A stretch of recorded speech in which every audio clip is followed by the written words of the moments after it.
Good for Elliot Ramos. Big time game for him. And the Giants winning 9-3. I do want to figure it out, or I do want to throw the number out there. 888-957-9570. That's the number. That's the Xfinity Mobile text line. Shout out to the Xfinity Mobile text line. I do want to know how many Warrior fans are excited for these finals. Or are they getting nostalgic? Are they getting angry? What are their thoughts as Game 1 happens later on today in Boston, Dallas and Boston? I may be in the minority here, but I'm freaking pumped for this series. I really am. I think we're going to see some really good basketball. I'm kind of pulling for Tatum. I want to see Tatum win. I want to see Jaylen Brown win.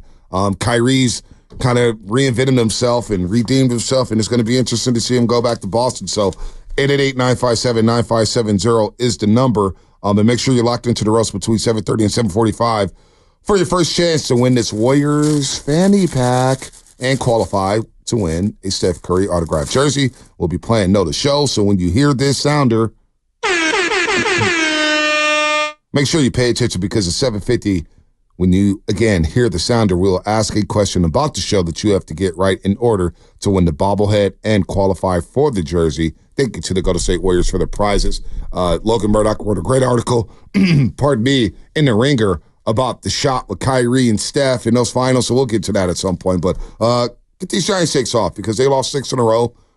They bounced back yesterday. Big-time grand slam by Wilmer Flores. Ramos is playing well. Matos gets sit down. Slater's back up. I get the vitriol there. And Bo Mel lights him up the night before. They get 16 outs from their bullpen. Now they get a day off getting ready for the Texas Rangers, getting off the snide here, snapping their 6-game losing streak yesterday. Right now, Elliot Ramos is just on a tear. And we've been talking about how great his at-bats have been. He is really one of the few young guys. Bailey, I would put in this category as well. Though Bailey isn't being pushed by anyone behind him, that's just has to play. But in a very crowded outfield, Ramos is proving that he deserves to play every day for the time being. And he's getting on base. He's driving in runs. He's driving the ball. Obviously, the big thing was strikeouts, right? That's what Fleming was talking about. So clearly that's an internal thing. Like we had Dave Fleming on yesterday, and they're like, hey, can't strike out this much. And I'm kind of like, everybody on this team strikes out. Like that's interesting that you're isolating him, but I understand that you don't want to, swing and miss that much. You want to be able to put the ball in play. So he's had great at-bats. He's drawing walks. He's working counts. He's driving the ball. I think he's playing really underrated defense. Made a play in left field again yesterday. I want to get to the Austin Slater, Luis Matos thing. It's so crazy. Now, am I outraged that Luis Matos went down? Not really. Not really, because I saw it coming a mile away. But, if you want to go data boy on me and say, Luis Matos' OPS is not that good and blah, blah, blah. Sure, fine. The reason Austin Slater is on the team is because the data boys have to have him on there. And I mean data boys, I mean the advanced analytics people. He hits lefties, right? That's kind of the argument for playing Austin Slater. All right?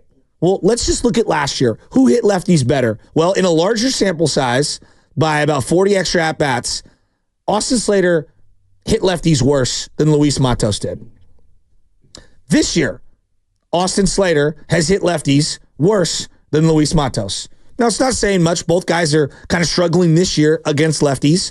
But to say that Austin Slater is just some dude that has earned his spot on this team and needs to play because he's a veteran and he's infinitely more impactful and all that, well, if you're going to shove data down my throat, the data doesn't data. It does. The math ain't mathin'.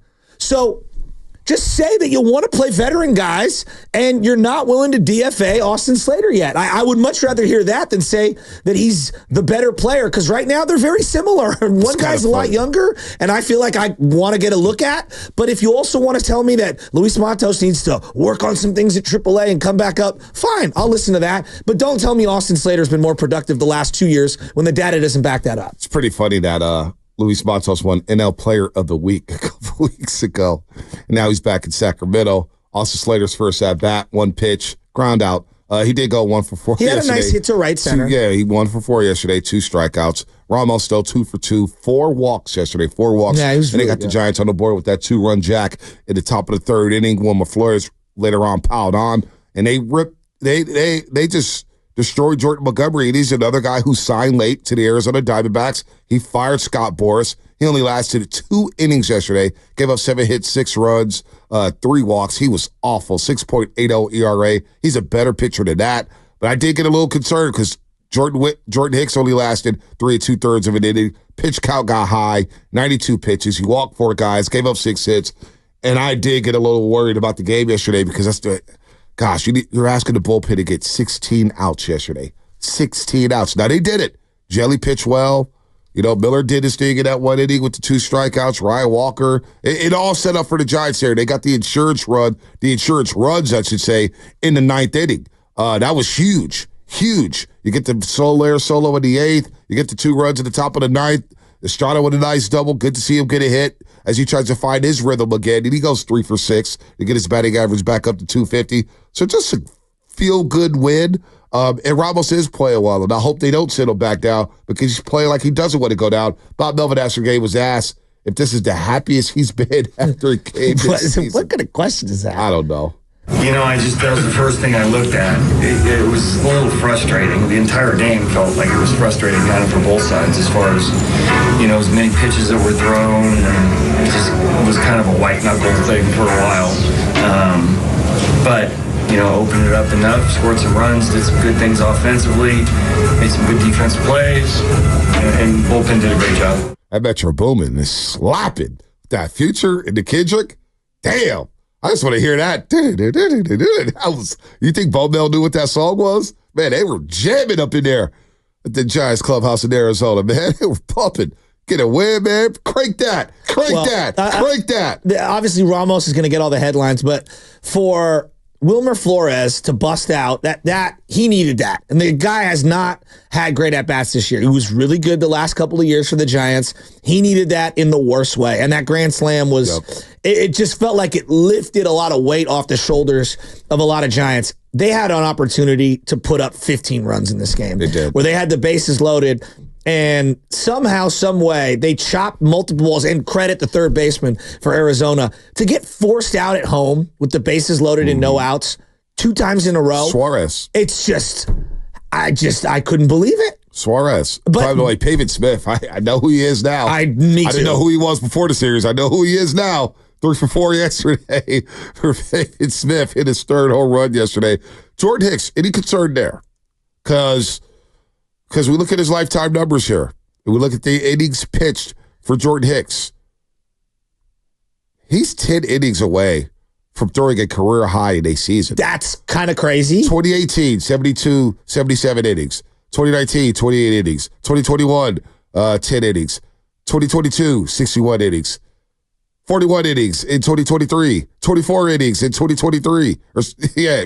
Actually, it was a combined, combined 65 innings in 2023. He's already at 67. Wow. He's 10 innings away from throwing a career high in terms of innings pitched. Am I worried? Yeah, I'm worried. You know why? Because if this guy hits a particular ceiling, physical, mental, whatever, who the heck else do they have to start games for them right now? He hasn't gone more than 5 1/3 since April 27th. Can we admit, as Giants fans, this bullpen cannot get used to the degree that it's been used through 2 months and think it's sustainable? It's not. They have to get Cobb or Robbie Ray or Tristan Beck, Keaton Wynn. Someone has to come back and eat innings. I mean, I used to make fun of the Jeff Samardzija stuff. Well, you'll get 200 innings from Jeff Samardzija. It's like, yeah, well, they're a poor 200 innings. But on this team right now, you need it. They need to buy innings from somebody. Listen, look at this game long. 4 innings, 5 innings, 5 innings, 5 innings, 5 innings, 5 1/3. And he's starting to walk some guys. Like you look at his last 7 starts, I'm seeing here 13 walks. 13 walks. He had 4 yesterday after not walking the batter against the New York Yankees, but he gave up the 5 runs, including the 2 monster home runs by Aaron Judge. The week before against the New York Mets, he did get the 8 Ks, but you only pitched 5, and he got pulled out of 87 pitches. So they're keeping the pitch count down. They're trying to, but without Blake Snell, and you don't know about Robbie Ray, you don't know about Alex Cobb, I got to get 6. Now, you got 6 from Kyle Harrison Tuesday night. Great. We know that Logan Webb, for the most part, is going to give you 6, maybe 7. somebody else has to step up. And again, the best situation for the Giants, ideally, I think, and I don't know if they're thinking about this. Maybe they are. This is how I'm thinking. Okay. Blake Snell gets back. He rectifies everything. He has been the second half pitcher, so I'm going to give him the benefit of the doubt. I'm going to give him that lifetime in July, August, September. He's been dynamic. We're praying that that's the case this season. Alex Cobb.